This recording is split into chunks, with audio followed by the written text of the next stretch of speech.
बहुत समय पहले की बात है। एक छोटे से गांव में एक गरीब परिवार रहता था। उस परिवार में एक छोटी सी लड़की थी जिसका नाम राधिका था। राधिका के माता पिता बहुत ही गरीब थे। उनके पास इतना भी पैसा नहीं था कि वह दिन में एक वक्त का खाना भी ठीक से खा सकें।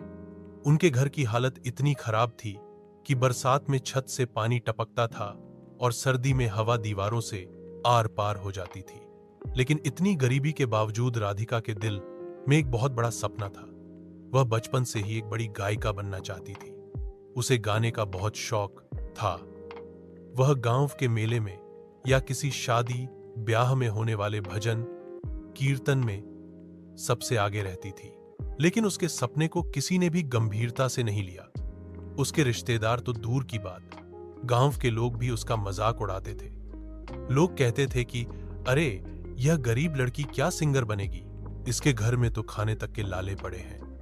कई बार तो उसके माता पिता ने भी उसे समझाया कि यह सब बेकार के सपने हैं। पहले पेट भरने का इंतजाम कर, फिर बड़े बड़े सपने देखना। लेकिन राधिका का दिल नहीं माना। वह जब भी खाली समय मिलता अकेले में बैठकर गाना गाती रहती। एक दिन राधिका ने ठान लिया कि उसे अब किसी इंसान से मदद नहीं चाहिए। वह सीधा माता रानी के दरबार में जाएगी। उसे गांव के बुजुर्गों से पता चला कि माता वैष्णो देवी सबकी मुरादें पूरी करती हैं। फिर क्या था, उसने अपने पुराने कपड़े पहने, एक छोटा सा थैला उठाया और माता रानी के दर्शन के लिए निकल पड़ी। रास्ता कठिन था, लेकिन उसका हौसला उससे भी बड़ा था। कई दिनों की यात्रा के बाद वह माता रानी के दरबार में पहुंची। वहां पहुंचकर उसने माता रानी के चरणों में गिरकर रोकर अपनी फरियाद सुनाई। उसने कहा, माता रानी, मेरे पास कुछ नहीं है, ना पैसा, ना रिश्तेदारों का साथ, ना कोई साधन। लेकिन मेरा एक ही सपना है कि मैं बड़ी सिंगर बनूं, ताकि दुनिया में मेरा नाम हो।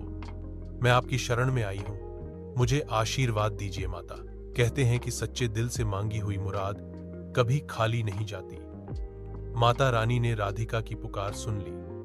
जैसे ही वह मंदिर से वापस लौटी, उसके जीवन में चमत्कार होने लगे। गांव के एक बुजुर्ग ने उसकी आवाज सुनी और शहर से आए एक संगीत शिक्षक से उसका परिचय करवाया। शिक्षक ने उसकी प्रतिभा को पहचाना और उसे मुफ्त में संगीत सिखाने लगे। धीरे धीरे राधिका की आवाज की चर्चा गांव से शहर और शहर से बड़े बड़े मंचों तक पहुंच गई। कुछ सालों में ही उसने कई बड़े गानों में अपनी आवाज दी। उसके गाए गीत हिट होने लगे।